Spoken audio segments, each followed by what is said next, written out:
மதுரையில் சிறை கைதியாக இருந்தவரின் மகளிடம் தவறாக நடக்க முயன்ற ஜெயிலர் பாலகுருசாமியை அந்த பெண் அடித்து உதைத்து போலீசாரிடம் ஒப்படைத்துள்ளார். இது குறித்தான கூடுதல் தகவல்களை தருகிறார் செய்தியாளர் ராஜ்குமார்.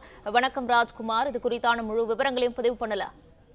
வணக்கம். மதுரையில் சிறை கைதியின் மகளிடம் சில்மிஷம் செய்த செயலரை இளம்பெண் செருப்பால் அடித்து எட்டி உதைக்கக்கூடிய வீடியோ காட்சிகள் தற்போது வைரலாகி வருகிறது. மதுரை மத்திய சிறையில் கஞ்சா வழக்கில் கைதாகி உள்ளே இருக்கக்கூடிய ஒரு கைதியை அவரது குடும்பத்தினர் அடிக்கடி மனு போட்டு அந்த சிறையில் சென்று பார்த்து வருவது வழக்கம்.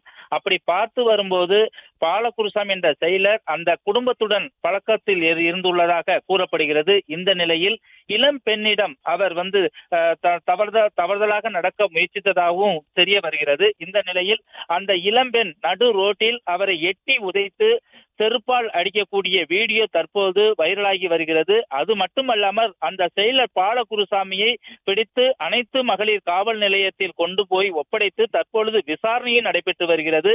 நடு ரோட்டில் செயலரை இளம்பெண் தாக்கும் கூடிய வீடியோ காட்சிகள் தற்போது வைரலாகி பெரும் பரபரப்பை ஏற்படுத்தி இருக்கிறது.